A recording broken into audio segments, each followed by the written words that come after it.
Children are very curious, and technologically speaking, they are very skillful. And this is one of the reasons why they made their ways to online pornography at a very, very young age. The average age at which a child in the UK first use internet is 8, and the majority of these children access internet in their bedroom without parents or any adult present. Little wonder why 58% of children aged 14 to 17 have already watched pornography without the knowledge of the parents on their smartphones, magazines, on TVs, in the movies, and of course on million other websites available on the internet. And as much as it is the responsibility of parents to provide what is necessary to protect their children from falling victims to these websites, it is also the responsibility of educational institutes and schools to educate, to raise awareness about the harmful impact of pornography.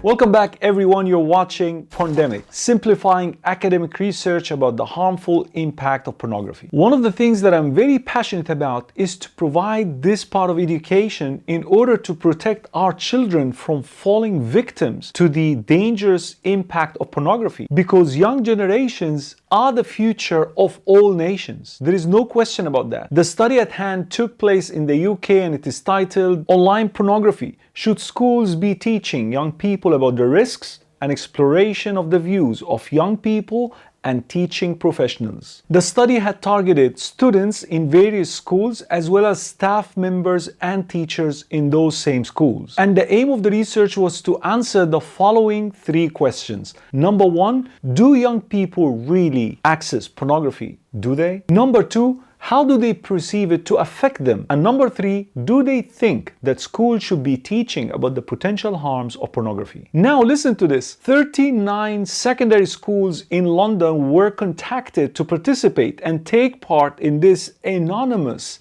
survey. 14 of them, 14 schools, declined to take any part in that research. Few schools apologized due to time constraints and other excuses, and 20 schools did not even reply to that request. Only 5. 5 schools out of 39 agreed to participate and take part of that research. And that tells you that we are not doing enough to protect our children within these respectable institutions. And finally, a total of 218 students have taken part in this very interesting study. 173 girls and 45 boys. On the top of that, 23 staff members and teachers also participated and responded to the same set of questions that were posed to students. 15 females and 8 males. And here is the finding. Responding to the first question of the survey, are young people viewing sexually explicit media? That's pornography, by the way. 65.9% of total students said yes, they have viewed pornography, with boys being 5.9 times more likely to have watched pornography than girls. How about staff members? They too believe that young people do access pornography, with boys more likely to access these content than girls. Staff members also added that most likely young people would view pornography for the following 3 reasons. Number 1, information. They wanted to know about sex. And since that part of education is almost absent in our homes and in our schools, where do they go? Pornography. Number 2, curiosity. We already mentioned earlier, they are curious by nature. They wanted to know. And because we have not provided a safe space for them to discuss these issues openly, where do they go? Once again, pornography. And thirdly, by accident, the pop-up ads, misspelling one word, and the like. Therefore, parents and educationists, we should be on the top of the game of raising awareness and proper education about the harmful impacts of pornography. That's why in the same study, when young people were asked whether the parents filter the internet or monitor their behavior online, 82.1% responded that there was no filtering and the parents didn't monitor their online behavior whatsoever. And 86.2% said that there was no restriction regarding time access to technology and internet. On the other side, staff members thought that parents probably are filtering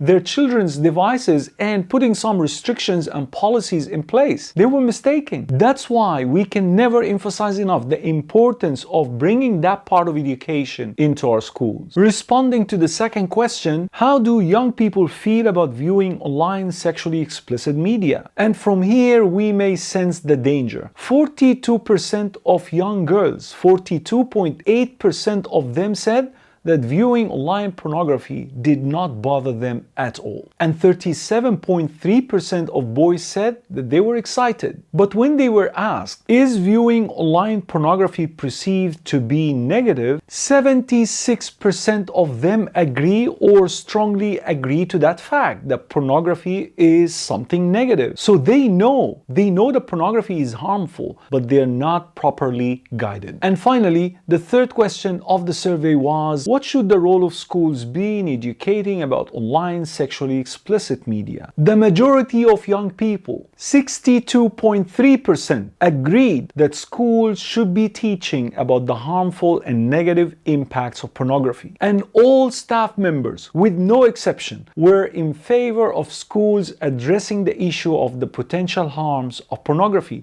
They just needed the necessary training. That's it for today. Don't forget to download the entire study from the description below, comment on the video, subscribe to our channel. Don't forget, subscribe to our channel, and we'll see you next Thursday, 8 p.m. Perth time. Stay aware and stay safe.